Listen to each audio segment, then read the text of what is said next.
first say that I am a registered nurse, and I've been one for almost, I think, 23 years. I can't remember.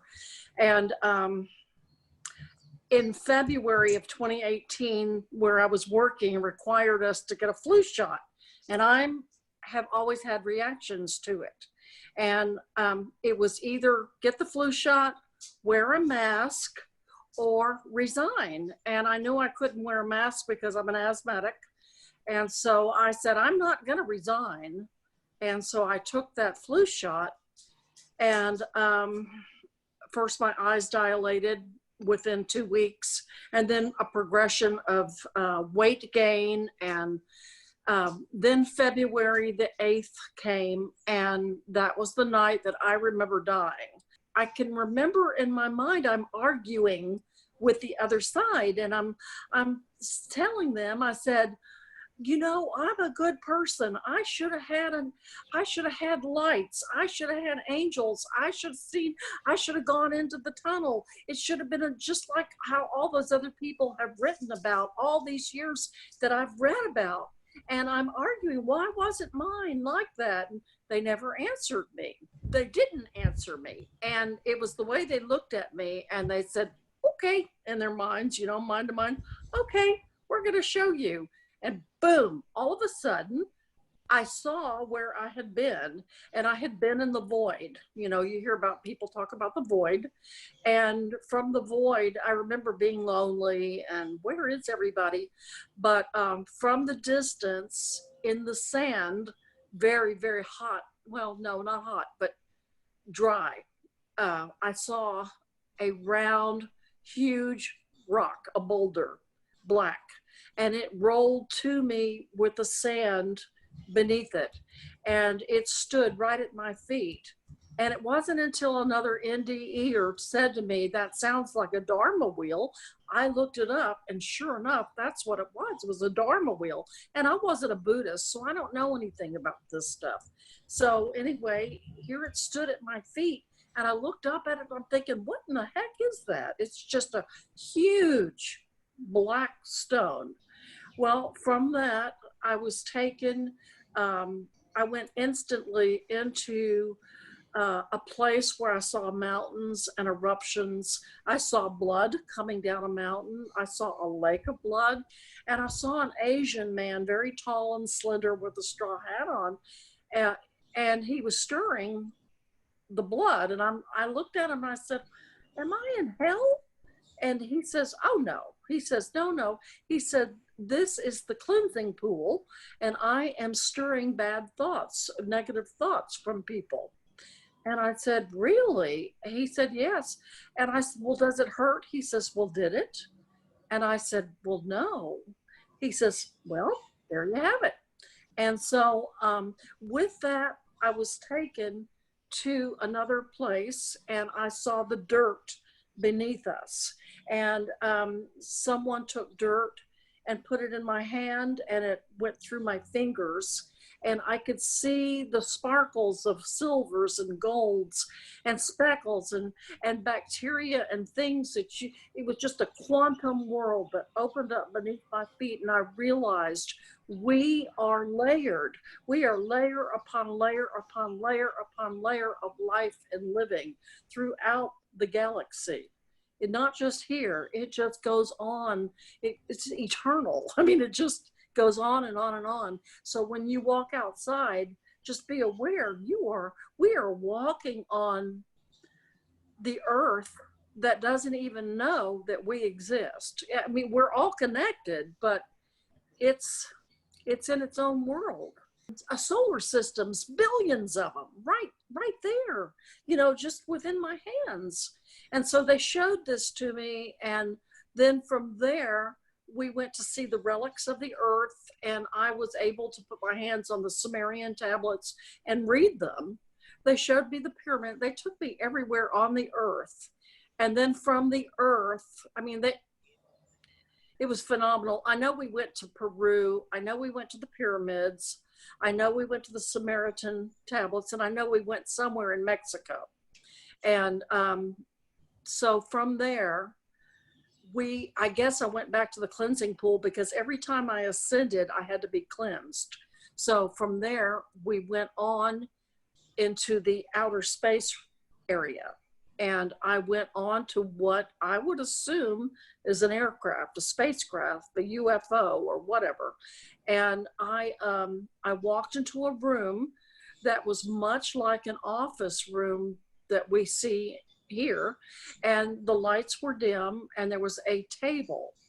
And I stood there, and all of a sudden, I think it was 5 beings came and they gathered at that table and they sat down. And I said to them, "Are you our makers? Are you the human makers?" And they said, "Yes, we are." And I knew it because I've always known that. And I know this freaks a lot of people out that have religious beliefs, and I apologize, but this is what I was shown. And they were of a different personality than what we have. And I would get into that a little bit more. One of them, a short one, and I don't remember what they looked like. I kind of remember the short one, but he kind of had a jovial personality, and he was kind of leading the whole thing. But they are,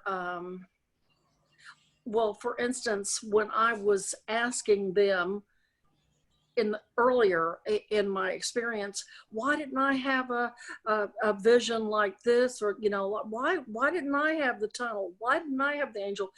They communicate just by looking at you, just this blank, not a blank stare, but they look at you and they don't answer because you know what they mean. So the littler one had kind of a sense of humor. The others really did not have a sense of humor.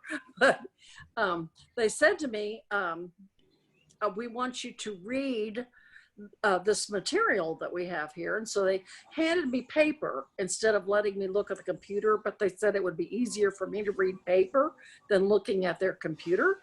And so they handed me a bunch of paper and they said, "Here, read this." And I'm like, "I can't read this. This is binary code." And they're going, "Oh yeah." But they didn't say it, but they looked at me, "Oh yeah, you can read this." I'm going, "I can't read binary code." Well, anyway, from the binary code, I understand now it's like when somebody prays and they go, "Dear God, I need help on such and such a day." Well, they take the binary codes and they locate the person instantly by the year that they're in, where they're at, the instant, the moment, and they can be there just by reading the codes. And that's what I learned from that. And then they took me to another room and they said, "Here, we want you to read these star charts." And I read, that thrilled me. I knew what the star charts meant and where we were. And from there, I was taken to Pleiades and to Orion's belt. And at that point in time, well, when I was with them, I almost felt like I was being interviewed.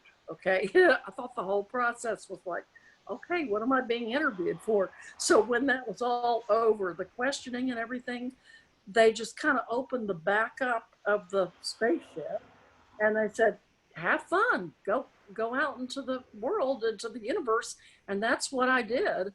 I went out and I went from nebulas to stars to this and that. I went to the perimeters of the universe, and on the perimeters of the universe, there's like Fibonacci code. There's like Fibonacci designs up there, and it's made with kind of florals, and these florals are speaking. They talk, they communicate, and they sew up the universes in like a baby bundle.